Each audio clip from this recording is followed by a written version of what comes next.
Howdy Modi ಅಂತ ಇಬ್ಬರು ಕೈ ಹಿಡಿದುಕೊಂಡು ಹಳೇ ಚಡ್ಡಿ ದೋಸ್ತುಗಳ ರೀತಿ ಓಡಾಡಿದ್ದಾದಾಗ ನಾವೆಲ್ಲ ಅಂದ್ಕೊಂಡ್ವಿ ಮಗದೊಮ್ಮೆ ಡೊನಾಲ್ಡ್ ಟ್ರಂಪ್ ಅಧಿಕಾರಕ್ಕೆ ಬಂದಾಗ ನಮ್ಮ ಸಂಬಂಧ ಅದ್ಭುತವಾಗಿರಬಹುದು ಅಂತ.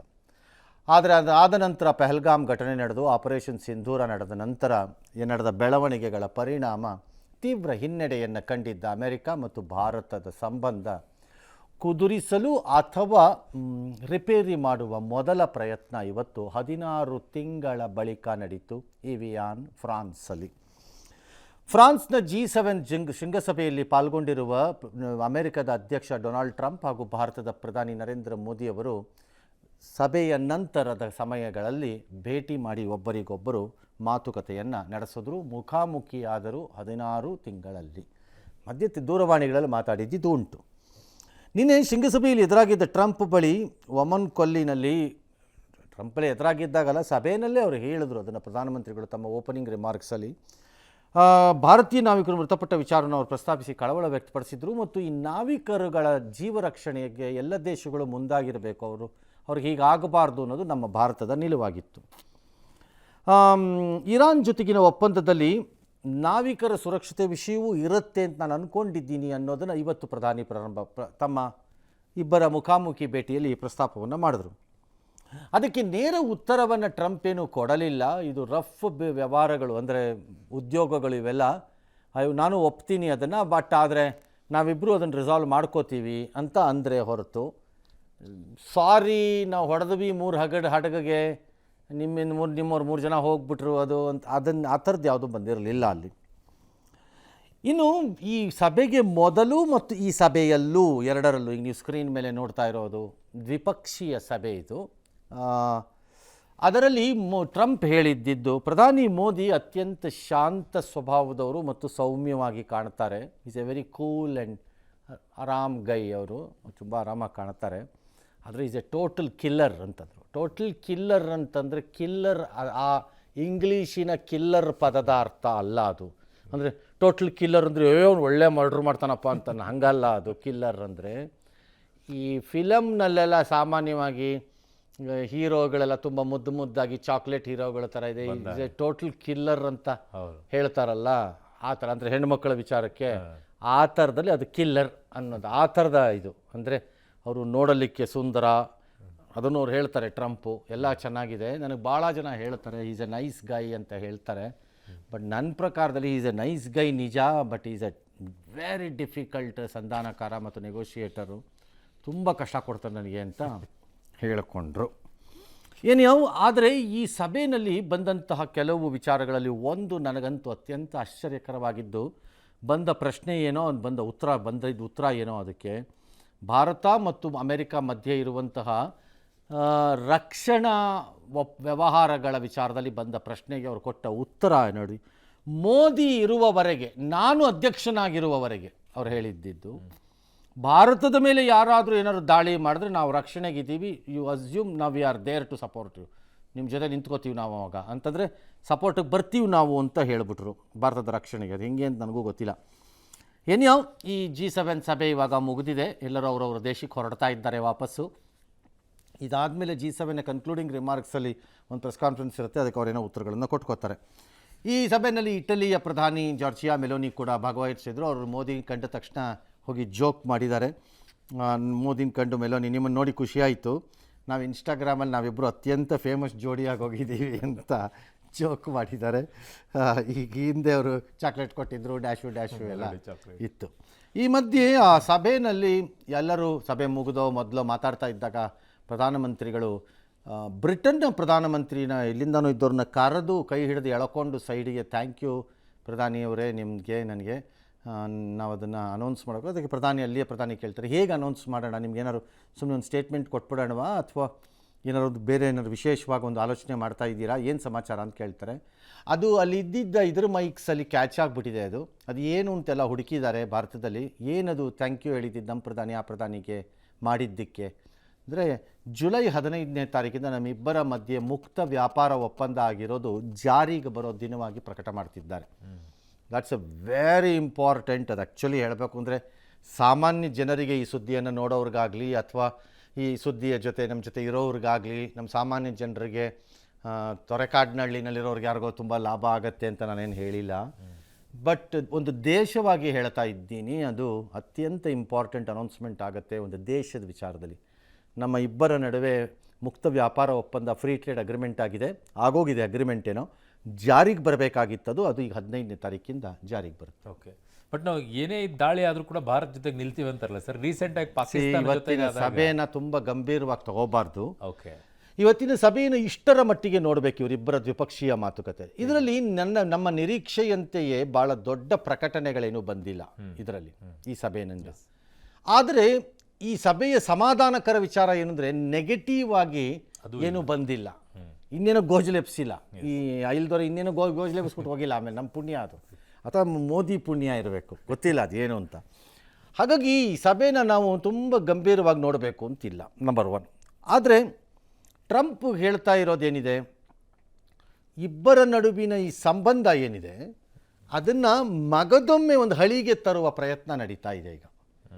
ಅಂದರೆ ಮತ್ತೆ ಒಂದು ರೀತಿ ಸುಮಧುರವಾದಂತಹ ಸಂಬಂಧಕ್ಕೆ ಹತ್ತಿರಕ್ಕೆ ತರುವಂತಹ ಪ್ರಯತ್ನ ನಡೀತಾ ಇದೆ. ಸಿಂಧೂರ ಇದೆಲ್ಲ ಗಲಾಟೆ ಆಗಿದ್ದ ಕಾರಣ ಸಿಂಧೂರ್ ಆಪರೇಷನ್ ಸಿಂಧೂರ್ ಆದಾಗ ನಾನು ನಿಲ್ಲಿಸ್ತೆ ಯುದ್ಧನ ಅಂತಿದ್ದಕ್ಕೆ ನಮ್ಮವ್ರು ಅಬ್ಜೆಕ್ಟ್ ಮಾಡಿದ್ರು, ಅದು ಅಲ್ಲಿಂದ ಸ್ಟಾರ್ಟ್ ಆಗ್ತಾ ಹೋಯ್ತದು. ಈಗ ಈ ಹಂತಕ್ಕೆ ಬಂದಿದೆ. ಹಾಗೆಂದ ಮಾತ್ರಕ್ಕೆ ನಾನು ಟ್ರಂಪ್ನ ಇವತ್ತು ಹೇಳಿದ್ದನ್ನು ಗಂಭೀರವಾಗೂ ತಗೊಳ್ಳಲ್ಲ, ಅಥವಾ ಈ ಪಾರ್ಟಿಗೆ ಹೇಳಿದ್ದ ಪ್ರಕಾರದಲ್ಲೇ ಮುಂದೆ ನಡ್ಕೋತಾರೆ ಅಂತಲೂ ನಾನು ಹೇಳಲ್ಲ. ನನಗೆ ಎರಡರಲ್ಲೂ ನಂಬಿಕೆ ಇಲ್ಲ. ಟ್ರಸ್ಟ್ ಅಲ್ಲ, his style is not that, unfortunately. For example, Bharat ಮತ್ತು ಅಮೆರಿಕ ಮಧ್ಯೆ ಯಾವುದೇ ರಕ್ಷಣಾ ಒಪ್ಪಂದ ಇಲ್ಲ. ಫಾರ್ ಎಕ್ಸಾಂಪಲ್, ನೇಟೋ ದೇಶಗಳು, ನಾರ್ತ್ ಅಟ್ಲಾಂಟಿಕ್ ಟ್ರೀಟಿ ಆರ್ಗನೈಸೇಷನ್ ದೇಶಗಳೇನಿವೆ ಅವುಗಳ ಮಧ್ಯೆ ಒಂದು ಮಿಲಿಟರಿ ಒಪ್ಪಂದ ಇದೆ. ಎಲ್ಲ ದೇಶಗಳು 27 ದೇಶನ 26 ದೇಶನ ಇದೆ. ಈಗ ಅದೇನದು, ಒಂದು ಕ್ಲಾಸಲ್ಲಿ ಒಂದು ಶರ ಇದೆ, ಅಲ್ಲಿ ಯಾರು ಒಬ್ಬರ ಮೇಲೆ ಯಾರು ಇನ್ಯಾವುದಾದ್ರು ದೇಶಗಳು ದಾಳಿ ಮಾಡಿದ್ರೆ, ನಾನ್ ನೇಟೋ ಅಂದರೆ ನೇಟೋ ಅಲ್ಲದ ದೇಶಗಳು ಮಾಡಿದ್ರೆ ಅದು ಎಲ್ಲರ ಮೇಲೂ ನಡೆದ ದಾಳಿ ಎಂದೇ ಪರಿಗಣಿಸಲಾಗುವುದು ಅಂತ ಇದೆ. ಹಾಗಾಗಿ ಅವ್ರಿಗೊಂದು ಒಪ್ಪಂದ ಇದೆ. ಹಿಂದೆ ರಷ್ಯಾ ಜೊತೆ ಈ ಥರ ಒಪ್ಪಂದಗಳಿದ್ವು. ಡಿಫೆನ್ಸ್ ಅಗ್ರಿಮೆಂಟ್ ನಮ್ಮಿಬ್ಬರಿಗೂ ಇಲ್ಲ, ನಮಗೂ ಮತ್ತು ಅಮೇರಿಕ. ಆದರೆ ಇವತ್ತು ಟ್ರಂಪ್ ಹೇಳಿಬಿಟ್ರು, ಮೋದಿ ಪ್ರಧಾನಿಯಾಗಿರೋವರೆಗೆ until he is there and I am the president, if anybody attacks India we are there to support them, help them, we will protect them, ಅವ್ರಿಗೆ ರಕ್ಷಣೆ ಕೊಡ್ತೀವಿ. ಭಾರತಕ್ಕೆ ಅಮೇರಿಕದ ರಕ್ಷಣೆ ಪಡ್ಕೊಂಡು ನಾವು ಯುದ್ಧವನ್ನು ಎದುರಿಸುವಂಥ ಪರಿಸ್ಥಿತಿನೂ ಇಲ್ಲ, ಬೇಕಾಗೂ ಇಲ್ಲ, ನಮಗೆ ಬದಲಾಗಿದೆ. ನಮಗೇನು ಬೇಕಾಗಿಲ್ಲ. ಏನೋ ಒಂದು 4-6 ಎಕ್ವಿಪ್ಮೆಂಟ್ಸ್ ವಿಚಾರದಲ್ಲಿ ನಮಗೂ ಅವ್ರಿಗೂ ಒಂಚೂರು ಮಾತುಕತೆ ನಡೀತಿದೆ, ಕೆಲವು ತೊಗೋತೀವಿ, ಕೆಲವು ತೊಗೊಳ್ಳಲ್ಲ, ಅದು ಪ್ರಶ್ನೆ ಬೇರೆ. ಇವರು ಕೊಡದೇ ಇದ್ದರೆ, ಹಿಂದೆ ಎಲ್ಲ ಅವ್ರು ಕೊಡದಿದ್ದಾಗಲೂ ನಿಭಾಯಿಸಿದ್ದೀವಿ, ಈಗ ಕೊಡದಿದ್ದರೂ ನಿಭಾಯಿಸ್ತಾರೆ, ಅದನ್ನು ಪ್ರಶ್ನೆ ಬೇರೆ ಅದು. ಬಟ್ ಅದನ್ನು ಹೇಳಿಬಿಟ್ರು ಪಾರ್ಟಿ. ಈಗ ಇದ್ರದ್ದು ಅರ್ಥ ನೋಡೋಣ. ಹಾಗಾದರೆ ಇವ್ರು ಕೇಳ್ತಾ ಇದ್ರಿ ನೀವು ಹೇಗೆ ಅಂತ ಅರ್ಥ ನೋಡೋಣ. ಭಾರತಕ್ಕೆ ಬಹುದೊಡ್ಡದಾಗಿ ಮಿಲಿಟರಿ ವಿಚಾರದಲ್ಲಿ, ಅಂದರೆ ಯುದ್ಧ ಆಗಬಹುದು ಅಥವಾ ಯುದ್ಧ ಆಗಿದೆ ಅಥವಾ ಆಗತ್ತೆ ಅಥವಾ ಅಂತಹ ವಾತಾವರಣ ಸದಾಕಾಲ ಇರುತ್ತಪ್ಪ ಅನ್ನೋದು ನಮಗೂ ಪಾಕಿಸ್ತಾನದ್ದಷ್ಟೇ. ನಮಗೂ ಚೀನಾಗೂ ತುಂಬ ಇರುಸು ಮುರುಸು ತಿಸ್ರಾಗಳು, ಗಿಜಿ ಅಂತ ಒಬ್ರಿಗೆ ಮೈನೊಬ್ರು ಗಾಯ ಮಾಡ್ಕೋತಾ ಇರೋದು ಅವಾಗವಾಗ ಗೀರ್ಕೊಂಡು ಇದೆ. ಆದರೆ ಅದು ಯುದ್ಧೋನ್ಮಾದದ ಕಡೆಗೆ ಹೋಗ್ತಾ ಇಲ್ಲ ಇನ್ನೂ. ಇದು ಇನ್ನೂ ಮೋಸದಲ್ಲಿ ಬೌಲಿಂಗ್ ಮಾಡಿಬಿಟ್ಟು ನಾನು ಬೋಲ್ಡ್ ಮಾಡಿಬಿಟ್ಟೆ ಅಂತಂತ ಜಗಳದ ಲೆವೆಲಲ್ಲೇ ಇರುತ್ತೆ ಮಕ್ಕಳದ್ದು. ಅಲ್ಲಿಂದ ಮುಂದಕ್ಕೆ ಹೋಗಲ್ಲ. ಅದು ಮುಂದಕ್ಕೆ ಹೋಗೋದು ಒಬ್ಬ ಬ್ಯಾಟಲ್ ತಗೊಂಡು ಇನ್ನೊಬ್ಬ ವಿಕೆಟ್ ತಗೊಂಡು ಹೊಡೆದಾಕ್ಬಿಡೋದ ಮೇಲೆ ಹಂಗೆಲ್ಲ ಹೋಗಲ್ಲ. ಅದು ಬರೀ ಮೋಸ ಮಾಡ್ಬಿಟ್ಟೆ ಕಣ ನೀನು ಅಂತಾನೆ. ಲೇ ನೀನು ನಿಂತ್ಕೊಂಡು ನಾನು ಹೇಳಿರ್ಲಿಲ್ವೇನೋ ಅಂತಂತ, ನೀವು ಮೋಸದಲ್ಲಿ ಬೋಲ್ ಮಾಡಿಬಿಟ್ಟೆ, ಸೋಲ್ಸ್ಬಿಟ್ಟೆ, ನಾನು ಬೀಳಿಸ್ಬಿಟ್ಟೆ ವಿಕೆಟು, ಆ ಲೆವೆಲಲ್ಲೇ ಇರ್ತೀವಿ ಜಗಳ. ಅದು ಬರೀ ಜೋರು. ಹಾಗಾಗಿ ನಮಗೆ ಮೇಜರ್ ಯುದ್ಧದ ಪ್ರಸ್ತಾಪ ಇರುವಂಥದ್ದು ಪಾಕಿಸ್ತಾನದ ಜೊತೆ. ಟ್ರಂಪ್ ಹ್ಯಾಸ್ ಎ ಪ್ರಾಬ್ಲಮ್ ನನ್ನ ಪ್ರಕಾರ. ಟ್ರಂಪ್ಗೆ ಪಾಕಿಸ್ತಾನದ ಇಬ್ಬರು ಮೂರ್ಖರು ಆತನಿಗೆ ಗೆಳೆಯರಾಗಿ ಕಾಣಿಸ್ಬಿಟ್ಟಿದ್ದಾರೆ. ಅಲ್ಲಿಯ ಪ್ರಧಾನಿ ಒಬ್ಬ ಜೋಕರು, ಇನ್ನೊಬ್ಬ ರಣಹೇಡಿ ಒಬ್ಬ ಇದ್ದಾನೆ, ಅವರ ಆರ್ಮಿ ಚೀಫ್. ಅವನೊಬ್ಬ ರಣಹೇಡಿ. ಅವನು ಏನಕ್ಕೆ ಅಂತ ರಣಹೇಡಿ ಅಂತ ಹೇಳ್ತೀನಿ ನಾನು. ಭಾರತದ ಮೇಲೆ ಬಂದಾಗ ಅವನು ಹೀರೋ ಟೈಪ್ ಆ್ಯಕ್ಟ್ ಮಾಡೋನು. ಬಲೂಚಿಸ್ತಾನ, ಖೈಬರ್ ಪಖ್ತೂನ್ವಾ ಪ್ರಾಂತ್ಯದಲ್ಲಿ ಮಾಡ್ತಾ ಇರುವಂತಹ ಮಾರಣ ಹೋಮ ಏನಿದೆ, ಮತ್ತು ಅಫ್ಘಾನಿಸ್ತಾನದಲ್ಲಿ ಪಾಪ ಮಕ್ಕಳ ಮೇಲೆ ಮಾಡ್ತಿರೋ ಮಾರಣ ಹೋಮ ಏನಿದೆ, ಅದು ನೋಡಿದಾಗ ಗೊತ್ತಾಗತ್ತೆ ಅವನು ಎಂಥ ರಣಹೇಡಿ ಅವನು ಅಂತ. ಅವನು ಏನೂ ಮಾಡ್ಕೊಳ್ಳೋಕ್ಕಾಗದೇ ಇರೋದು ನಮ್ಮಂಥವ್ರ ಜೊತೆ ಅವ್ರಗಳ ಮೇಲೆ ಪಾಪ ಕೋಪ ತೀರಿಸ್ತಾ ಇದ್ದಾನೆ ಅವನು. ಅದಕ್ಕೆ ಅವನು ರಣಹೇಡಿ. ಆದರೆ ಅವರಿಬ್ಬರು ಟ್ರಂಪ್ಗೆ ಗೆಳೆಯರ ಥರ ಕಾಣಿಸ್ತಿದ್ದಾರೆ. ಎರಡನೇದು, ಪಾಕಿಸ್ತಾನ ಮತ್ತು ಅಮೆರಿಕದ ನಡುವೆ ಈ ರೀತಿಯ ಯುದ್ಧ ಸಾಮಾನು ಸರಬರಾಜುಗಳಾಗಿರುವಂಥದ್ದು ಅಥವಾ ಸಂಬಂಧಗಳು, ಅಥವಾ ಈಗ ಇರಾನ್ದು ಯುದ್ಧ ಸಾಲ್ವ್ ಮಾಡುವಾಗ ಅವ್ರು ನಡೆಸಿದ ಮಧ್ಯಸ್ಥಿಕೆ, ಇದೆಲ್ಲದ್ರ ಜೊತೆ ವಿಶೇಷ ಸಂಬಂಧವನ್ನು ಟ್ರಂಪು ಬೆಳೆಸ್ಕೊಂಡ್ಬಿಟ್ಟಿದ್ದಾರೆ. ಹೀಗಿದ್ರೆ ನಮ್ಮಿಬ್ಬರ ಮಧ್ಯನೇ ಇರೋದು. ನಮ್ಮಿಬ್ಬರ ಮಧ್ಯೆ ನಾಳೆ ಆದರೆ ಟ್ರಂಪ್ ಎಲ್ಲಿ ಬಂದು ನಿಂತ್ಕೋಬೇಕು? ಅದೇ ಕಾಡುತ್ತೆ ಪ್ರಶ್ನೆ ಸರ್. ಮೋಸ್ಟ್ಲಿ ಅಲ್ಲೆಲ್ಲರೂ ಬಾರ್ಡ್ರಲ್ಲಿ ಕಾಶ್ಮೀರ ಇದು ಬಾರ್ಡ್ರಲ್ಲಿ POK ಹತ್ರ ಅಲ್ಲೆಲ್ಲರ ಮಧ್ಯೆ ನಿಂತ್ಕೋಬೇಕು. ಬಂದು ಎಲ್ಲಿ ನಿಂತ್ಕೋಬೇಕು ಅವರು? ಯಾರ ಪರವಾಗಿ ನಿಲ್ಬೇಕು ಅವಾಗ? He can only try to stop it again ಅಷ್ಟೇ. ಮತ್ತೆ ಯುದ್ಧ ನಿಲ್ಸಕ್ಕೆ ಟ್ರೈ ಮಾಡ್ಬೋದೇ ಹೊರತು ನಮ್ಮ ಪರ ಎಲ್ಲಿ ನಿಲ್ಲಕ್ಕಾಗತ್ತೆ ಅವ್ರಿಗೆ? ಇನ್ಯಾರಿಗೂ ನಮ್ಗೆ ಅಂಥ ಸಂಬಂಧ ಸಮಸ್ಯೆ ಇಲ್ವಲ್ಲ ನಮಗೆ. ಹೌದು. ವೇರಸ್ ಪಾಕಿಸ್ತಾನಕ್ಕೆ ಆ ಸಮಸ್ಯೆ ಇದೆ. ಆಫ್ಘಾನಿಸ್ತಾನ ಜೊತೆ ಬಡದಾಡ್ತಿದ್ದಾರೆ, ಹೌದು. ಆ ಕಡೆ ಖೈಬರ್ ಪಖ್ತೂನ್ವಾಲ್ ಬಡದಾಡ್ತಿದ್ದಾರೆ, ಆ ಕಡೆ ಬಲೂಚಿಸ್ತಾನಲ್ಲಿ ಬಡದಾಡ್ತಾ ಇದ್ದಾರೆ, ಬಡದಾಡ್ಕೋತಾ ಇದ್ದಾರೆ, ನಮ್ಮ ಜೊತೆ ಬಡದಾಡ್ತಾ ಇದ್ದಾರೆ. ಈ ಬಾಂಗ್ಲಾದೇಶ ಜೊತೆನೂ ಮಾಡ್ತಿದ್ರು, ಈಗ ಬಾಂಗ್ಲಾದೇಶ ಸ್ವಲ್ಪ ಕಡಿಮೆ ಆಗಿದೆ, ಬೇರೆ ವಿಚಾರ. ಹಾಗಾಗಿ ಅದೊಂದು ವಿಚಿತ್ರವಾದ ಹೇಳಿಕೆ. ಭಾರತಕ್ಕೆ ಅದರಿಂದ ಆಗಬಹುದಾದ ಲಾಭದ ಬಗ್ಗೆ ನನಗೇನು ದೊಡ್ಡದಾಗಿ ಊಹೆ ಅಥವಾ ಆಸೆಗಳು ಯಾವುದೂ ಇಲ್ಲ. ಓಕೆ.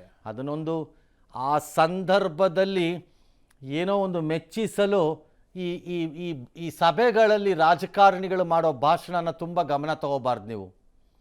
ಸುಮ್ಮನೆ ಬುರುಡೆ ಬಿಡ್ತಾ ಇರ್ತಾರೆ ಚಪ್ಪಾಳೆ ಕೇಳಿಸ್ಕೊಂಬಿಟ್ಟು. ಸ್ವಲ್ಪ ಜೋರು ಚಪ್ಪಾಳೆ ಬಿದ್ದರೆ ಸ್ವಲ್ಪ ಜೋರು ಸುಳ್ಳು ಹೇಳ್ತಾರೆ. ಅವ್ರು ಹಾಗೆ ಅವ್ರದ್ದು ಸೀರಿಯಸ್ ಆಗಿ ತಗೋಬಾರ್ದು ನೀವು ಅವ್ರದ್ದು ಹೇಳಿಕೆಗಳನ್ನೆಲ್ಲ. ಸುಮ್ಮನೆ ಬುರುಡೆ ಬಿಡ್ತಾ ಇರ್ತಾರೆ ಅಲ್ಲಿ ನಿಂತ್ಕೊಂಡು ಮೈಕ್ ಕಾಣಿಸ್ದಾಗ ಅವ್ರಿಗೆ. ಹಾಗೆ ಇದು ಈ ಸಂದರ್ಭದಲ್ಲಿ ಒಂದು ರೀತಿ ಒಳ್ಳೆ ಮೂಡಲ್ಲಿದ್ದೀನಿ ನಾನು ಆಗ ಮೆಚ್ಚಿಸಲು ಏನೋ ಹೇಳಿದ ಹೇಳಿಕೆಯಂತೆ ನನಗಂತೂ ಕಾಣಿಸ್ತಾ ಇದೆ. ಸೀರಿಯಸ್ ಆಗಿ ತಗೋಬಾರ್ದು ಅಂತ. Okay. Imagine, innovate, integrate. GSSS Institute of Engineering and Technology for Women, Mysuru. Serving the nation with empowered women. ಇನ್ನು ಈ ಚುನಾವಣೆಗೆ ಹೋಗ್ಬಿಡೋಣ ಸರ್. ಪಂಚರಾಜ್ಯ ಚುನಾವಣೆ ಫಲಿತಾಂಶ ಬಳಿಕ ಪ್ರಾದೇಶಿಕ ಪಕ್ಷಗಳಲ್ಲಿ ಒಂದಿಷ್ಟು ಬಂಡಾಯ, ಸಂಚಲನ, ತಲ್ಲಣ ಇವೆಲ್ಲ ಆಗಿದೆ. ಪಶ್ಚಿಮ ಬಂಗಾಳದಲ್ಲಿ ಆಯಿತು, ಈಗ ಮಹಾರಾಷ್ಟ್ರದಲ್ಲಿ ಉದ್ಧವ್ ಠಾಕ್ರೆ ಶಿವಸೇನೆ, ಉತ್ತರ ಪ್ರದೇಶದ ಸಮಾಜವಾದಿ ಪಕ್ಷ ಬಿರುಕು ಕಾಣಿಸಿಕೊಳ್ತಾ ಇದೆ. ಆಪರೇಷನ್ ಟೈಗರ್ ಹೆಸರಿನಲ್ಲಿ ಒಂದಿಷ್ಟು ಕ್ರಾಂತಿ ಮಾಡ್ತಾ ಇದ್ದಾರಂತೆ. ಉದ್ಧವ್ ಬಣದ 9 ಸಂಸದರ ಪೈಕಿ 6 ಸಂಸದರಿಗೆ ಏಕನಾಥ್ ಶಿಂದೆ ಬಣ ಗಾಳ ಹಾಕಿದೆ ಅನ್ನೋ ಆರೋಪ. ಆಪರೇಷನ್ ಟೈಗರ್ಗಾಗಿ ನಾಂದೇಡ್, ಪುಣೆ ಸೇರಿದಂತೆ 3 ಸ್ಥಳಗಳಿಗೆ 3 ಖಾಸಗಿ ಜೆಟ್ಗಳನ್ನು ಕಳಿಸ್ಬಿಟ್ಟಿದ್ದಾರಂತೆ. ಇದನ್ನು ಈಗ ದೃಢಪಡಿಸಿದ್ದಾರೆ ಉದ್ಧವ್ ಬಣದ ನಾಯಕ ಸಂಜಯ್ ರಾವತ್. 50 ಕೋಟಿ ಆಫರ್ ಕೊಟ್ಟಿದ್ದಾರಂತೆ, 15 ಕೋಟಿ ಅಡ್ವಾನ್ಸ್ ಅಂತೆ. ಪಕ್ಷ ಬಿಟ್ಟು ಹೋಗೋರು ಅಪ್ರಾಮಾಣಿಕರು, ಅಪ್ರಾಮಾಣಿಕತೆ ರಕ್ತದಲ್ಲೇ ಬಂದಿದೆ ಅಂತೆಲ್ಲ ಕೆಟ್ಟ ಪದಗಳನ್ನೆಲ್ಲ ಬಳಕೆ ಮಾಡಿದ್ದಾರೆ. ಅದನ್ನು ಹಾಕಿ ಅಂತಲೂ ಕೂಡ ಹೇಳಿದ್ದಾರೆ. ಅದನ್ನು ಹಾಕಕ್ಕಾಗಲ್ಲ. ಹಾಕಕ್ಕೆ ನಾವು ಹಾಕ್ಬೋದು, ನಾಳೆ ನಮ್ಮ ಮೇಲೆ ಕೇಸ್ ಬರಲ್ವಲ್ಲ. ಇವನು ಬುರುಡೆದಾಸ, ಇವನು ನೆಟ್ಟಿಗೆ ಒಂದು ಚುನಾವಣೆಯಲ್ಲಿ ನಿಲ್ಲಬೇಕಾಗಿಲ್ಲ, ಗೆಲ್ಲಬೇಕಾಗಿಲ್ಲ. ದಿನ ಬೆಳಗಾರ ಮೈಕ್ ಮುಂದೆ ನಿಂತ್ಕೊಂಡು ಬಾಯಿಗೆ ಬಂದಂಗೆ ಬೈದು ನ್ಯೂಸ್ ಮಾಡೋದು ಇವನು ಕೆಲಸ ಅಷ್ಟೇ. ಅದನ್ನ ಹಾಕ್ಬೇಕಂತ ಅವನು ಉದ್ಧವ್ ಠಾಕ್ರೆ ನಂಬ್ಕೊಂಡು ಬಚಾವ್ ಆಗ್ತಾರಂತೆ. ಉದ್ಧವ್ ಠಾಕ್ರೆ ನಿರ್ನಾಮ ಮಾಡೋಕ್ಕೆ ಯಾರೂ ಬೇಡ, ಅವ್ರಿಗೆ ಅವರೇ ಸಾಕು, ಒಬ್ಬರೇ ಸಾಕು. All right. ಎಸ್. ರಾಜೀನಾಮೆ ಕೊಟ್ಟು ಹೋಗಿ ಪಕ್ಷ ಬಿಡಲು ಬಯಸಿದರೆ ಈ ವಿಶ್ವಾಸದ್ರೋಹ ಬರೆದವ್ರಿಗೆ ಕೆಟ್ಟ ಪದ ಅಲ್ಲದೆ ಹೂಮಳೆ ಸುರಿಸ್ಬೇಕಾ ಅಂತೆಲ್ಲ ಈ ಬುರುಡೆ ಹೇಳಿದ್ದಾರೆ ಸರ್. ಆಯ್ತಪ್ಪ, ಕರೆಕ್ಟಪ್ಪ, ನಿಜ. ಅದು ಒಂದು ಪಕ್ಷದಿಂದ ಗೆದ್ದಾಗ ಇನ್ನೊಂದು ಪಕ್ಷಕ್ಕೆ ಹೋಗಿದ್ರೆ ರಾಜಮಾರ್ಗ ಯಾವುದು ಅಂತಂದರೆ ರಾಜೀನಾಮೆ ಕೊಟ್ಬಿಟ್ಟು ಹೋಗಬೇಕು, ಇನ್ನೊಂದ್ಸರಿ ಕಂಟೆಸ್ಟ್ ಮಾಡಿ ಗೆಲ್ಲಬೇಕು. ಅದು ರಾಜಮಾರ್ಗ. ಸರಿ, ಅದು ಒಪ್ಕೋತೀನಿ ನಾನು. As a matter of principle ಅದು ಸರಿ ಅದು. ಓಕೆ. ಆದರೆ ಅವ್ರಿಗೆ ಕೆಟ್ಟದೇನೇನೋ BGWF ಏನೇನೋ ಪದಗಳು ಬಳಕೆ ಮಾಡಿದ್ಯಾನಲ್ಲಪ್ಪ ನೀನು. ನಿನಗೂ ಅದೇ ಪದ ಇನ್ನೊಬ್ಬರು ಬಳಕೆ ಮಾಡ್ಬೋದು. ನಿನಗೆ ಹೂಮಳೆ ಸುರಿಸ್ಬೇಕಾ? ಅಸೆಂಬ್ಲಿ ಚುನಾವಣೆಯಲ್ಲಿ BJP ಜೊತೆ ಸೇರಿಕೊಂಡು ಆಮೇಲೆ BJPಯ ಕ್ಯಾಂಡಿಡೇಟ್ ಇಲ್ಲದೆ ಇರೋ ಜಾಗದಲ್ಲಿ ಹಿಂದೂ ಮತಗಳ ಕನ್ಸಾಲಿಡೇಷನ್ ಮಾಡಿಸಿ ನೀನು ಪಕ್ಷನ ಉಳಿಸ್ಕೊಳ್ಳೋಕ್ಕೆ ಗೆದ್ದು ನಂತರ ನಿನ್ನನ್ನು CM ಮಾಡಲಿಲ್ಲ ಅನ್ನೋ ಕಾರಣಕ್ಕೆ ಕಾಂಗ್ರೆಸ್ ಜೊತೆ ಹೋಗಿದ್ಯಲ್ಲ, ಆಗ ನಿನ್ಗೆ ಯಾವ ಹೂಮಳೆ ಸೇರಿಸ್ಬೇಕಾಗಿತ್ತು? ಅವಾಗ ಈ ಶಬ್ದಗಳೇ ಬಳಕೆ ಈ ಶಬ್ದಗಳನ್ನೇ ಬಳಸಬೇಕಾಗಿತ್ತಾ? ಆಗ ಸೇಮ್ ಪ್ರಶ್ನೆ. ಆಗ ನೀವು ರಾಜೀನಾಮೆ ಕೊಟ್ಬಿಡ್ಬೇಕಾಗಿತ್ತು. ಅವ್ರ ಜೊತೆ ನಾವು ಹೊಂದಾಣಿಕೆಯಲ್ಲಿ ನಿಂತಿದ್ದು, ಆ ಹೊಂದಾಣಿಕೆಯಿಂದಾಗಿ ನಮಗೆ ಮತಗಳು ಬಂದಿರ್ಬೋದು, ಹಾಗಾಗಿ ನಾವು ರಾಜೀನಾಮೆ ಕೊಟ್ಬಿಟ್ಟು ಮತ್ತೆ ಚುನಾವಣೆಗೆ ಹೋಗ್ತಾ ಇದ್ದೀವಿ ಅಂತ ಹೋಗ್ಬಿಡ್ಬೇಕಾಗಿತ್ತು. ಅದು ಕರೆಕ್ಟ್ ವೇ. ಅದು ಕರೆಕ್ಟ್ ವೇ ಅಲ್ವೇ? ಈ ಪ್ರಶ್ನೆ ಕೇಳೋದಾದ್ರೆ ಅಲ್ಲಿ ಆ ಪ್ರಶ್ನೆ ಬಂದೇ ಬರುತ್ತೆ. ಇನ್ನೊಬ್ಬರನ್ನ ಹೇಳೋದು ಸುಲಭ ಎಲ್ಲ ಹಿಂಗೇನೆ. ಬಟ್ ಈಗ ನಡೀತಾ ಇರೋದು ಇದೆಲ್ಲ 2/3 ಮೆಜಾರಿಟಿಗೋಸ್ಕರ. ನನಗೇನು ಅರ್ಥವಾಗ್ತಿಲ್ಲ BJP ಅವ್ರದ್ದು ಐಡಿಯಾಗಳು ಏನು ಅಂತ. ಇದೆಲ್ಲ ಮಾಡಿದ್ರು ಅವ್ರಿಗೊಂದು 20 ಶಾರ್ಟೇಜ್ ಬೀಳುತ್ತೆ. ಹೌದು, ಅವ್ರಿಗೇನು ಸಿಕ್ಕಲ್ಲ ನಂಬರ್. ಅದು ಅದ್ರ ಮೇಲೆ ಅವರು DMK ಏನಾರು ಅಡ್ಜಸ್ಟ್ ಮಾಡಿದ್ರೆ ಗೊತ್ತಿಲ್ಲ. ಈಗಿರೋ ನ್ಯೂಸ್ ಪ್ರಕಾರ ಅದೇನೋ ಆ ಬಿಲ್ಲನ್ನು ಒಂಚೂರು ಸಣ್ಣ ಪುಟ್ಟ ಬದಲಾವಣೆಗಳನ್ನು ತರ್ತಾರಂತೆ. ಆ ಬಿಲ್ಲಲ್ಲಿ ಅದರಲ್ಲಿ ಅದೇ ಕ್ಷೇತ್ರ ಪುನರ್ವಿಂಗಡಣೆ ಮತ್ತು ಮಹಿಳಾ ಮೀಸಲು ವಿಚಾರದಲ್ಲಿ ಬಿಲ್ಲಲ್ಲಿ ತರ್ತಾರಂತೆ. ತಂದ DMK ಅವರು ಓಟ್ ಹಾಕ್ತಾರೆ ಅಂತ ಸುದ್ದಿ. ಹಾಗಾದರೆ ಬೇರೆ ವಿಚಾರ. ಓಕೆ, ಇದು ಒಂದು. ಎರಡನೇದು ಗೊತ್ತಿಲ್ಲ, ಯಡಿಯೂರಪ್ಪನವರು ಆಪರೇಷನ್ ಕಮಲ ನಡೆಸಿ ಅದರಿಂದ ಏನೇನು ಸಮಸ್ಯೆಗಳನ್ನು ಸಿಗಾಕೊಂಡ್ರು ಅಂತ ನಮಗೆ ಗೊತ್ತಿದೆ. ಹಾಗೆ ಇವರು ಏನು ತಗಲಾಕೋತಾರೋ ನನಗೆ ಐಡಿಯಾ ಇಲ್ಲ. ಐ ಡೋಂಟ್ ನೋ ಏನಕ್ಕೆ ಬೇಕಿತ್ತು. ಬಿಜೆಪಿ ನೋಡ್ತಾ ಇರೋ ರೀತಿ ನೋಡ್ಬಿಟ್ರೆ ವಿರೋಧ ಪಕ್ಷಗಳಿರೋದು ಬೇಡ, ನಾವು ಒಬ್ಬರೇ ಇರ್ತೀವಿ ಅನ್ನೋ ರೀತಿಯಲ್ಲಿ ಈ ಸ್ವಾತಂತ್ರ್ಯ ಬಂದಾಗ ಕಾಂಗ್ರೆಸ್ ಪಕ್ಷ ಇತ್ತಲ್ಲ ಸರ್, ನೋಡಿ ಅಧಿಕಾರದಲ್ಲಿದ್ದವ್ರಿಗೆ ಎಲ್ಲರಿಗೂ ಈ ಭ್ರಮೆಗಳಿರುತ್ತವೆ. ನಾನು ನಿರಂತರ ಮತ್ತು ಪರ್ಮನೆಂಟು, ನಾನು ಖಾತ್ರಿ ನಾನು ಇರ್ತೀನಿ ಅಂತ. ಹುಟ್ಟಿದ್ದು ಯಾರಿಗೂ ನಾವು ಸಾಯ್ತೀವಿ ಅನ್ನೋದು ಮರ್ತೋಗಿರುತ್ತೆ. ಅದಕ್ಕೆ ಹಂಗೆ ಆಡ್ತಾ ಇರ್ತೀವಿ. ನಾವು ಸಾಯಲ್ಲ ಅನ್ಕೊಂಬಿಟ್ಟಿರ್ತಾರೆ. ಸಾವು ಒಮ್ಮೆ ಬಂದು ಬಾಗಿಲು ತಟ್ಟಿದಾಗ ಮಾತ್ರ ಸಾವಿನ ಬಗ್ಗೆ ಸ್ಟಾರ್ಟ್ ಆಗುತ್ತೆ ಅಷ್ಟೇ. ಭಯ ಶುರುವಾಗುತ್ತೆ. ಹಾಂ, ಅಲ್ಲಿವರೆಗೂ ಅವ್ರಿಗೆ ಅನ್ಸೋದೇ ಇಲ್ಲ, ಎಲ್ಲರಿಗೂ ನಾವು ಸಾಯೋದೇ ಇಲ್ಲ ಅನ್ನೋ ಥರ ಇರ್ತಾರೆ. ನಾವು ನಡ್ಕೊಳ್ಳೋ ರೀತಿ ನೋಡಿದ್ರೆ ಇನ್ನು 500 years ಇರೋ ಟೈಪ್ ಆಡ್ತಾ ಇರ್ತೀವಿ ನಾವು. ಮಧ್ಯ ನಮಗೆ ಈ ಆಟಗಳನ್ನು ಆಡೋಕ್ಕೆ, ಲಾಗ ಹೊಡೆಯೋಕ್ಕೆ ಮಂಗಗಳ ಥರ ನಮಗೆ ಸಿಕ್ಕೋದೊಂದು 35-40 ವರ್ಷ. ಫಸ್ಟ್ 20 ವರ್ಷ ಏನೂ ಇಲ್ಲ, ಅದಾದಮೇಲೆ 5 ವರ್ಷವೂ ಲೆಕ್ಕ ಇಲ್ಲ, 25 ಎಗರೋಯ್ತು. ಅಲ್ಲಿಂದ 25ರಿಂದ 60 ವರ್ಷದವರೆಗೂ ಹೆಚ್ಚು ಕಡಿಮೆ ಅಷ್ಟೇ ನಿಮ್ಗೆ ಅಷ್ಟೇ, ಹೌದಲ್ವಾ? ಹೌದು. ಅದನ್ನು ಸೆಟ್ಲ್ ಮಾಡ್ಕೊಳಕ್ಕೆ ಒಂದು 30 ವರ್ಷ, ಅದಾದಮೇಲೆ ಕೈಕಾಲು ಗಟ್ಟಿ ಇದ್ದರೆ ಇನ್ನೊಂದು 10-15 ವರ್ಷ. ಅದರೊಳಗಡೆ ಆಡೋ ಆಟ ಇದು. ನಾವು ನಿರಂತರ ಅಂತ ಅಂದ್ಕೊಂಬಿಟ್ಟಿರ್ತಾರೆ. ಹಾಗೆ ಬಿ ಜೆ ಪಿನೂ ಅಂದ್ಕೊಂಡಿದ್ರೆ ನಾವು ಪರ್ಮನೆಂಟು, ನಾವು ಎಲ್ಲರನ್ನೂ ಓಡಿಸೇ ಬಿಡ್ತೀವಿ, ನಾವು ಏಕಮೇವಾದ್ವಿತೀಯರಾಗಿ ಸಿಂಗಲ್ ಪಾರ್ಟಿ ಥರ ಇದ್ದು ಬಿಡ್ತೀವಿ. ಹಾಗಿದ್ರೆ ಸರಿ, ಇನ್ನೇನು ಮಾಡೋಕ್ಕಾಗತ್ತೆ? ಶಿ ಜಿಂಗ್ಪಿಂಗ್ ಥರ ಕಮ್ಯುನಿಸ್ಟ್ ಪಾರ್ಟಿ ಟೈಪು ನಮ್ಮ ಜನನೂ ಹೊಂದ್ಕೋಬೇಕು ಅವಾಗ. ಎಸ್, ಬಟ್ ಈ 2/3 ಮೆಜಾರಿಟಿ ಈಗ ಮಾಡಿದಾಗಲೂ ಕೂಡ ಸಿಗಲಿಲ್ಲ ಅಂದರೆ ಸರ್, ಅಂದರೆ ನೆಕ್ಸ್ಟ್ ಅದು ಅವ್ರ ಹಣೆ ಬರ ಫೇಸ್ ಮಾಡಲಿ ಬಿಡ್ರಿ, ನಾವು ಯಾಕೆ ತಲೆ ಕೆಡಿಸ್ಕೊಳ್ಳೋಣ. ಸೊ ಇನ್ನು TMC ಶಿವಸೇನೆ ಆಯಿತು, ಅಖಿಲೇಶ್ ಯಾದವ್ ಅವರ SP ಕೂಡ ಅಂದರೆ ಸಮಾಜವಾದಿ ಪಾರ್ಟಿ ಕೂಡ ಒಡೆದೋಗೋದು ನೋಡ್ತಾ ಇರಿ ಅಂತ 37 MP ಅವ್ರಿಗೆ ಲೋಕಸಭೆಯಲ್ಲಿ ಅಂತ. ಅಲ್ಲಿದ್ದು ಯಾವನೊಬ್ಬ ಮಂತ್ರಿ, ಯಾವುದೋ ಇನ್ನೊಂದು ಪಕ್ಷ, ಪ್ರಕಾಶ್ ರಾಜ್ಭರ್ ಅಂತ, ಏನೋ ಸುಹೇಲ್ ದೇವ್, ಭಾರತೀಯ ಸಮಾಜ ಪಕ್ಷದ ಮುಖ್ಯಸ್ಥ ಅಂತೆ, ಹಂಗೂ ಇದೆಯಾ ಒಂದು ಪಕ್ಷ. IC okay. ಆ ವ್ಯಕ್ತಿ ಹೇಳಿದಾರಂತೆ. ಅದಕ್ಕೆ ಈಗ ಏನಾಗುತ್ತೋ ಗೊತ್ತಿಲ್ಲ. ಎಲ್ಲ ಭಾಳ ಜನ ಅಖಿಲೇಶ್ ಯಾದವ್ MP ಶಾಸಕರು ನಮ್ಮ ಟಚ್ಚಲ್ಲಿದ್ದಾರೆ ಅಂತ ಹೇಳ್ತಿದ್ದಾರಂತೆ. ಸರಿ, ಅದಕ್ಕೆ ಅಖಿಲೇಶ್ ಯಾದವ್ ಹೇಳಿದ್ದಾರೆ, ಇದು ಎಲ್ಲಿವರೆಗೆ ನಡೆಯುತ್ತಪ್ಪ ಈ ಥರದ್ದು, ನಡೀಲಿ ಬಿಡಿ, ಹಿಂದೇನು ಕಿತ್ಕೊಂಡೋಗಿಲ್ವ ನಮ್ಮವ್ರನ್ನ, ಕರ್ಕೊಂಡೋಗ್ಲಿ ಬಿಡಿ, ಹೆದರ್ಕೊಂಬಿಟ್ರೆ ನನ್ನ ಕತೆ ಮುಗಿದೋಗುತ್ತೆ, ನಾನು ಹೆದರ್ಕೊಳ್ಳೋಕ್ಕಾಗಲ್ಲ, ನಾನು ಚಾಲೆಂಜ್ ಮಾಡ್ತೀನಿ ಇದನ್ನು ಅಂತ. That's A perfect method. ಅದು ನನ್ನ ಪ್ರಕಾರ ಒಂದು ರಾಜಕೀಯ ಪಕ್ಷದವರು ಈ ಹೆದರ್ಕೊಳ್ತಾ ನಿಂತ್ಕೋಬಾರ್ದು ಯಾರು. ನೀವು ಅದನ್ನು ಚಾಲೆಂಜ್ ಮಾಡಿ, ಸವಾಲಾಗಿ ತೊಗೋಬೇಕು, ಬೇರೆ ದಾರಿ ಇಲ್ಲ. ಜನರ ಮುಂದೆ ವಾಪಸ್ ಹೋಗಬೇಕು. ಯಾರು ಹೋಗಿದ್ದಾರೆ ಅವ್ರದ್ದು ತಪ್ಪು ಅನಿಸೋದಾದರೆ ಅದನ್ನು ಜನರ ಹತ್ರನೇ ಪಾಠ ಕಲಿಸಿಸ್ಬೇಕು. ಅದು ಅದೊಂದು ಸರಿಯಾದ ಮೆಥಡ್ ಅದು. ಆ್ಯಕ್ಚುಲಿ ಗೊತ್ತಿಲ್ಲ ಉತ್ತರ ಪ್ರದೇಶದಲ್ಲಿ ಏನಾಗುತ್ತೋ ಐಡಿಯಾ ಇಲ್ಲ. ಓಕೆ. ಇನ್ನು ಜೂನ್ 21ಕ್ಕೆ ನೀಟ್ ಮರುಪರೀಕ್ಷೆಗೆ ಕೇಂದ್ರ ಸರ್ಕಾರ ಸೇನೆಯನ್ನೇ ಭದ್ರತೆಗೆ ನಿಯೋಜನೆ ಮಾಡಿಕೊಂಡಿದೆ, ಸಿದ್ಧತೆ ಮಾಡ್ಕೊಳ್ತಾ ಇದೆ. ಪರೀಕ್ಷೆಗೆ 4 ದಿನ ಇರುವಾಗಲೇ ಇಬ್ಬರು ಪರೀಕ್ಷಾರ್ಥಿಗಳು ಈಗ ಆತ್ಮಹತ್ಯೆ ಮಾಡ್ಕೊಂಡ್ಬಿಟ್ಟಿದ್ದಾರೆ. ಉತ್ತರಾಖಂಡ್ ಮತ್ತು ರಾಜಸ್ಥಾನದಲ್ಲಿ ಒಂದು ಭಾವನಾತ್ಮಕವಾಗಿ ಒಂದು ಡೆತ್ ನೋಟ್ ಎಲ್ಲ ಬರೆದಿಟ್ಟಿದ್ದಾರೆ. 14 ಅಭ್ಯರ್ಥಿಗಳು ಇಲ್ಲಿವರೆಗೂ ಆತ್ಮಹತ್ಯೆಯನ್ನು ಮಾಡ್ಕೊಂಡಿರೋದು. ಮತ್ತೊಂದು ಕಡೆಗೆ ಪ್ರಶ್ನೆ ಪತ್ರಿಕೆ ಸೋರಿಕೆ ಪ್ರಕರಣದಲ್ಲಿ ಆರೋಪ ಆಗಿದ್ನಲ್ಲ ಯಶ್ ಯಾದವ್, ನೀಟ್ ಪರೀಕ್ಷೆ ಬರೆಯೋಕೆ ಅನುಮತಿಯನ್ನು ಕೋರ್ಟ್ ಕೊಟ್ಟಿದೆ, ಬಟ್ ಬೇಲ್ ಮಾತ್ರ ಕೊಟ್ಟಿಲ್ಲ. ಈಗ ಜೂನ್ 22ರವರೆಗೆ ತಾತ್ಕಾಲಿಕ ನಿಷೇಧ ಮಾಡಿರುವ ಕೇಂದ್ರ ಸರ್ಕಾರ ಆದೇಶ, ಅದೇ ಟೆಲಿಗ್ರಾಮ್ ಆ್ಯಪನ್ನು, ಅವರೀಗ ಕೋರ್ಟಿಗೆ ಹೋಗಿದ್ದಾರೆ. ಇದಕ್ಕೆಲ್ಲ ಕಾರಣ ರಿಲಯನ್ಸ್ ಮತ್ತು ವಾಟ್ಸಪ್ ಲಾಬಿ ಇದೆ ಅಂತ ಅವರ ಆರೋಪ. ಈಗ ದೆಹಲಿ ಹೈಕೋರ್ಟ್ ಹೇಳಿದೆ, ಮಧ್ಯಂತರ ಆದೇಶ ನೀಡೋಕ್ಕೆ ನಿರಾಕರಣೆ ಮಾಡಿದೆ, ನಾಳೆ ಮಧ್ಯಾಹ್ನಕ್ಕೆ ತೀರ್ಪು ಬರುತ್ತೆ ಅಂತ ಹೇಳಿದ್ದಾರೆ. ರಿಲಯನ್ಸು ವಾಟ್ಸಪ್ದು ಲಾಬಿ ಇದ್ದು ಏನು ಲಾಭ ಆಯ್ತು? ಅವರಿಬ್ಬರಿಗೂ ಏನು ಲಾಭ? 8 ದಿನ ನಿಮ್ಮದು ಟ್ರಾಫಿಕ್ ರೈಸ್ ಆಗ್ಬೋದು. ಹೌದು. ಟೆಲಿಗ್ರಾಮ್ಗೆ ಅಡಿಕ್ಟ್ ಆಗಿರೋರು ಯಾರು ಇದ್ರೆ ವಾಪಸ್ ಟೆಲಿಗ್ರಾಮ್ಗೆ ಹೋಗ್ತಾರೆ, ವಾಪಸ್ ಮತ್ತೆ 8 ದಿನ ಆದಮೇಲೆ. ಪ್ರಶ್ನೆ ಅದಲ್ಲ, ಟೆಲಿಗ್ರಾಮ್ ಇರಬೇಕಾಗಿರೋದು ಟೆಲಿಗ್ರಾಮ್ 1ರಿಂದ ಮಾತ್ರ ಶೇರ್ ಆಗತ್ತೆ ಎಲ್ಲ ಅನ್ನೋ ನಿರ್ಧಾರಕ್ಕೆ ಈ ಘನತೆವೆತ್ತ ಕೇಂದ್ರ ಸರ್ಕಾರ ಹೇಗೆ ಬಂತು ಅದನ್ನು ಕೇಳಬೇಕು. ವಾಟ್ಸಪ್ಪಲ್ಲಿ ಶೇರ್ ಆಗಲ್ಲ ಅಂತ ಹೇಳಿದ್ಯಾರು? ಸಿಗ್ನಲಲ್ಲಿ ಶೇರ್ ಆಗಲ್ಲ ಅಂತ ಹೇಳಿದ್ಯಾರು ನಿಮಗೆ?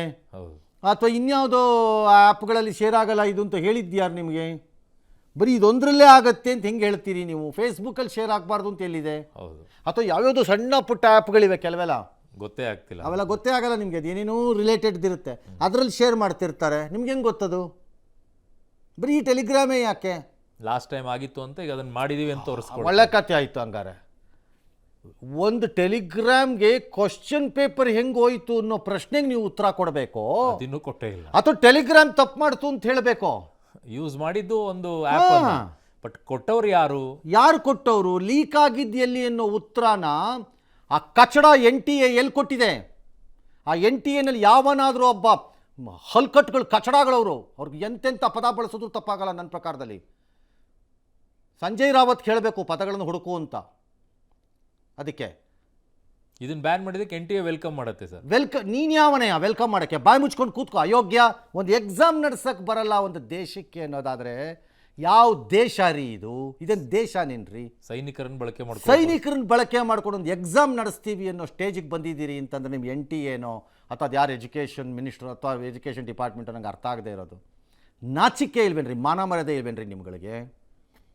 ಲಜ್ಗೆಟ್ ಅವ್ರನ್ನ ತೊಗೊಂಬಂದು ಆ NTAದು ಒಬ್ಬೊಂದು ತಲೆದಂಡನಾದರೂ ಮಾಡಿದ್ದೀರೇನ್ರಿ ಇವತ್ತಿನವರೆಗೆ? ಎಲ್ಲ ಏನು what is the prime minister is talking about transparency? What is the transparency he is talking? Is this transparency? No. ಈ ಪ್ರಕರಣದಲ್ಲಿ I am telling you, BJP has miserably failed in convincing the people. ಆಗಿದ್ದಕ್ಕೆ BJP ಜವಾಬ್ದಾರಿ ಅಲ್ಲದೆ ಇರ್ಬೋದು, but ಆದರೆ ಅದಾದ ನಂತರದ ಅವರ ನಿರ್ಧಾರ ಮತ್ತು ನಿಲುವೇನಿದೆ atrociously wrong. Where is your great ABVP, the so called student union? ಬಾವುಟ ಹಿಡ್ಕೊಂಡು ಬ್ಯಾನರ್ ಹಿಡ್ಕೊಂಡು ಬರ್ತೀರಿ, ನಾಚಿಕೆ ಇಲ್ದದ್ದವ್ರು ನೀವು. ಯಾರಿಗೋಸ್ಕರ ಇದ್ದೀರ್ರಿ ನೀವೆಲ್ಲ? ನಿಮ್ಮ ಯೋಗ್ಯತೆಗಳಿಗೆ ಥೂ, ಅವಮಾನ, ಪಾಪ. ಒಂದೊಂದು ಸಾವುವೆ ಮರ್ಡರ್ ಬೈ NTA. ಅದು 14 ಸಾವು, ಒಂದೊಂದು ಸಾವುವೆ ಮರ್ಡರ್ ಬೈ NTA. ಬೇರೆ ದೇಶದಲ್ಲಿ ಆಗಿದ್ದಿದ್ರೆ ರೋಡಲ್ಲಿ ನಿಲ್ಸಿ ಕಲ್ಲೊಡ್ದು ಸಾಯಿಸಿರೋರ್ನ, ನಿಮ್ಮನ್ನು ಹಲ್ಕಟ್ಗಳು ಕಚಡಗಳನ್ನು, ಇಡಿಯಟ್ಗಳನ್ನು ತೊಗೊಂಬಂತು. ಮಕ್ಕಳಿಗೆ ಹಿಂಗೆ ಆಗ್ತಾ ಇದ್ದಾಗ ಅದನ್ನು ಡಿಫೆಂಡ್ ಮಾಡ್ಕೊಂಡು ಓಡಾಡೋನಿಗೆ ಕಾಲಲ್ಲಿರೋದನ್ನ ಕೈಗೆ ತೊಗೊಂಡು ಹೊಡಿಬೇಕು. ಕಚಡಗಳಿಗೆ ಕಾಲಲ್ಲಿರೋದು ಸಿಕ್ಕಲ್ಲಿ ಹೊಡಿಬೇಕು. ನನ್ನ ಪ್ರಕಾರದಲ್ಲಿ ಅವ್ರುಗಳಿಗೆ ಕಾರಿಂದ ಇಳಿದ ತಕ್ಷಣ ಹೊಡಿಬೇಕು, ಹೋಗ್ಬಿಟ್ಟು ಮುಖ ಮೂತಿ ನೋಡಿದೆ. ಇಡಿಯಟ್ಗಳು ತಂದು ಈಗ ಎಕ್ಸಾಮ್ ಮಾಡ್ತಿರೋದೇನೋ ದೊಡ್ಡ ಸಾಧನೆ ಟೈಪ್ ಮಾತಾಡ್ತೀರಿ ನೀವು ಯೋಗ್ಯತೆಗೆ. ನಿಮಗೆ ಅದಕ್ಕೆ ಆರ್ಮಿ ಬಳಸಿದ್ದನ್ನು ಹೇಳ್ಕೊಂಡು ಓಡಾಡ್ತೀರಿ. ಅಯ್ಯೋ ಅಯೋಗ್ಯರು ತೊಗೊಂಬಂದು ಅವಮಾನ ಅದು. ಅದಕ್ಕೆ ನೋ, ಈ ವಿಚಾರದಲ್ಲಿ ಯುವಕರು ಯಾಕೆ ಸುಮ್ಮನಿದಾರೋ ನನಗೆ ಗೊತ್ತಿಲ್ಲ. ಅದು ಅವ್ರಿಗೆ ಬಿಟ್ಟಿದ್ದು. ಯಾಕಂದರೆ ನೀಟ್ ತಗೊಳ್ಳೋ ಎಕ್ಸಾಮ್ಸ್ ಮಕ್ಕಳು ಕಡಿಮೆ ಅಲ್ವಾ? ಟೋಟಲ್ ಯೂತ್ ಹೋಲಿಸಿದ್ರೆ ಕಡಿಮೆ ಅಲ್ಲ, ಅದಕ್ಕೆ ಹಂಗಾಗಿರುತ್ತದು. ಅದಕ್ಕೆ ನಿಮ್ಮ ಜವಾಬ್ದಾರಿ ಏನ್ರಿ? ನಾಳೆ ನಿಮ್ಗೆ ಏನ್ರಿ ಇದೆ ನೈತಿಕ ಹಕ್ಕು ಇನ್ನೊಂದು ರಾಜ್ಯದಲ್ಲಿ ಮಾತಾಡೋಕ್ಕೆ? ನಿಮಗೆ BJPಗಾಗಲಿ ABVPಗಾಗಲಿ ಅಥವಾ ಯಾವುದೋ NTAಗಾಗಲಿ ಅಥವಾ ಅವ್ರ ಅಪ್ಪನಿಗಾಗಲಿ ಅವ್ರ ತಾತನಿಗಾಗಲಿ ಅಯೋಗ್ಯರು ತೊಗೊಂಬಂದು ಇನ್ನೂ ಸತ್ತಿಲ್ವಲ್ಲ ನೀವೆಲ್ಲ, ಬದುಕಿದ್ದೀರಲ್ಲ ಇನ್ನೂ. ನಿಮ್ಗೆ ಹಾವು ಕಡಿಯಲ್ಲ ಸಾಯಕ್ಕೆ. ಎಸ್